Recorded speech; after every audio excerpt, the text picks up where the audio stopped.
Hello, my dear friends. Interesting one today.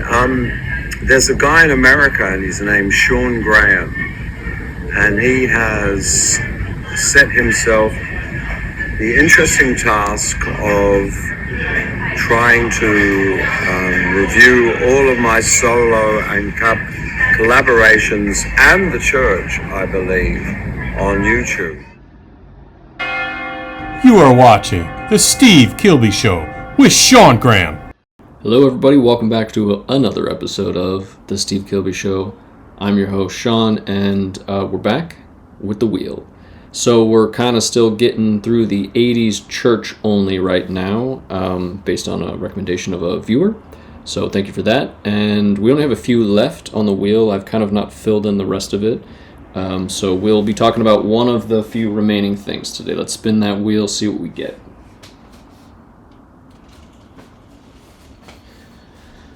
Let's see what we get. Spinning. We got, is that nothing? Oh no.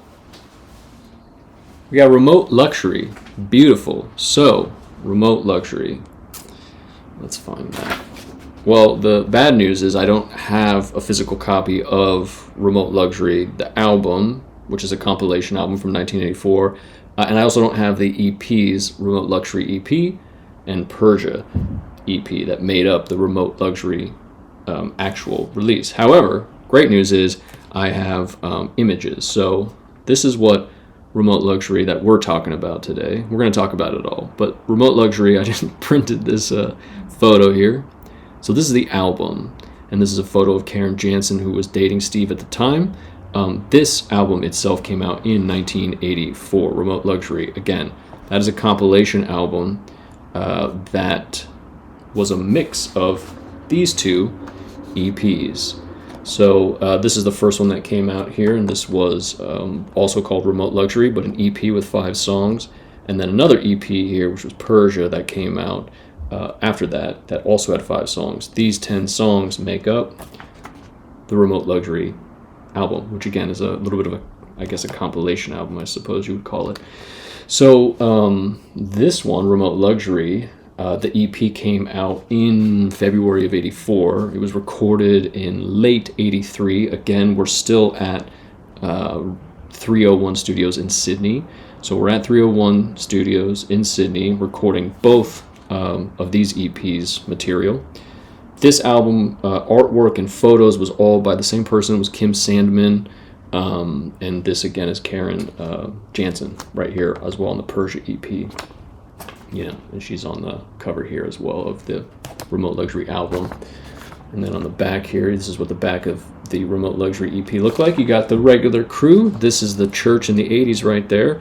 You got Steve, you got Peter, you got Marty, and of course Richard Plug. Nice, fun, sort of crazy little artwork. And then the back of the Persia EP is just the songs, the lyrics, rather. So, yeah, so just so you can kind of get a visual of what we're talking about, Remote Luxury, the EP, again, recorded late 83, comes out in, I think, February of 84. Again, all 301 Sydney for all of the material on these. So the big difference, I suppose, between the two EPs that came out and then Remote Luxury, the album, is that they changed up the order. I think then later the order went back to the way that the EPs came out is the way that one more sort of compilation came out with Sing Songs, Remote Luxury, Persia EP. There's another collection where you can get all 3 of those. And they do go, I think they go back to the way that they were released originally on these EPs. So yeah, so the Remote Luxury album that came out in 84 kind of switches up the order. So on the original EPs, the way that the release is Maybe These Boys, 10,000, I should have written this down, 10,000 Miles, Into My Hands, A Month of Sundays, and the song Remote Luxury. And then on Persia, it goes Constant in Opal. I don't know why I said that weird, Constant in Opal. Volumes, No Explanation, Violet Town, and Shadow Cabinet. So that's the way that they're released there. It's slightly changed again for the Remote Luxury release. The Remote Luxury album release is Constant, I wrote it down, Constant in Opal, keep saying it weird because I'm thinking of Constantinople. Constantinople. Violent Town, No Explanation, 10,000 Miles, Maybe These Boys, Into My Hands, A Month of Sundays, Volumes, Shadow Cabinet, Remote Luxury. So that's the 10 songs put together on the actual album, mixed up, changed a little bit. So 2 of these 10 songs, 10,000 Miles and Volumes, are actually sung by Marty. I like both of those songs. I like his voice. It reminds me of Martin Phillips from the Chills. Those songs both kind of remind me. They're like Chills-esque as well, but something about his vocals in particular in these 2 tracks reminds me of Martin Phillips' voice from the Chills, who I love. I love the Chills, love Martin Phillips, R.I.P. Martin Phillips.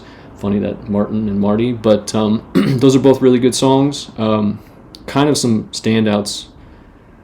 I'm going to say Maybe These Boys. We'll talk about that first because it's a very strange song in the churches, especially in this era of the church. It feels very out of place, and I'm not saying that in a bad way. I actually like it. There's something charming about how strange it is. It's like definitely reaching for something with these sort of electronic horns that's probably just like keys that are, imitating this horn type sound. I don't know. There's something kind of charming about it. I put it on and I'm like, this doesn't sound like the fucking church, but it is, and it kind of does sound like them, and it's just weird, and I like that. So I kind of appreciate that about it. I think Constant in Opal is probably the one song that they still play with some frequency, I feel like, in concert. It's a great song. I'm not really sure how that wasn't a single, to be honest. I mean, I talk about this a lot with their music and Steve's writing, but Constantinople is a great fucking track. I'm not really sure why it wasn't a single. Should have been. If I was in charge of records, I definitely would have had that out in the world. Love that song. It's very, very good. What else is on this? I'll look at the order. Maybe These Boys, great. Yeah, Into My Hands, not to be confused with Into My Arms by Nick Cave. Into My Hands is good. A Month of Sundays I like. Steve says in the liner notes for a different record that's his favorite song off the Remote Luxury EP, A Month of Sundays. So if you're looking for a Steve Kilbey direct recommendation, at least from the late 80s, early 90s, he prefers A Month of Sundays from the Remote Luxury EP. That's this one. And it's very good. I like that song a lot. I actually prefer, out of the Remote Luxury EP itself, my favorite song is actually the instrumental track. I know we were just talking about a couple of their instrumental tracks, in particular, Happy Hunting Ground from Seance, which I love. Remote Luxury, the song, I think is great.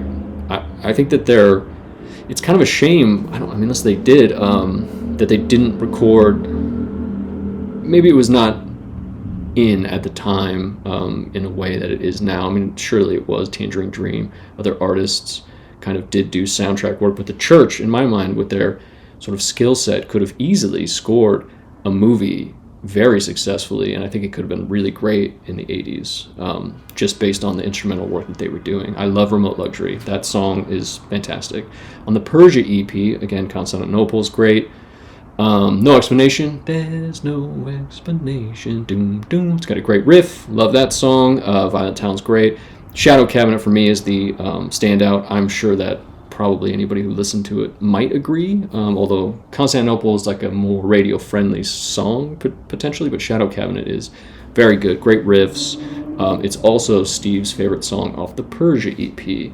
I love when it breaks down at the end. Must be thirsty. Drink.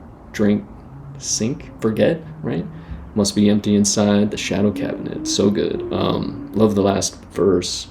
It's talking about walking through a forest and trees are cut down and, nobody's using the cabinet. I love it. Shadow Cabinet's fucking great. I would say the highlights from the whole EP, if you're looking at it, are definitely Constantinople, Shadow Cabinet, and Remote Luxury. Those are my 3 favorite songs from these EPs. So let's just rate it. It's very good. We're gonna do the whole Remote Luxury as a whole, not the EPs, right? So Remote Luxury, let me get some tape on it, because we're going to the Kilbey leaderboard next. I sort of tried to make it a little bit bigger anyway, for our purposes, and I'll update this once I put it on there. But where we're at now, so you got all of the songs Kilbey leaderboard with my little color printouts there. We got the CMYK up there. So we got Heyday, Hypnagogue, Aerosata, the Kilbey box set, which of course, as we all know, is fantastic. I love those songs. And then the new Kilbey Kennedy, which was the last video, Things We Did on Earth. I keep listening to it. I cannot recommend it enough. I think it's so good. So definitely check that out. Steve's writing is just on fire these days. I mean, clearly you see that I have a preference, because so far 4 out of the top 5 are, from the last 6 years. So I love his work. I think he's just getting better. So anyway, sorry, back to the ranking of Remote Luxury. Remote Luxury is gonna drop. It's very good. It's hard to rate it because, as a whole, like, there's 10 tracks. There's 3 of them that I really want to listen to a lot. So I'm gonna, for that reason alone, I think it's gonna go a little bit lower. Again, there is no bad album on this. It's just that it's kind of getting tough to rank them all. So I'm gonna put it.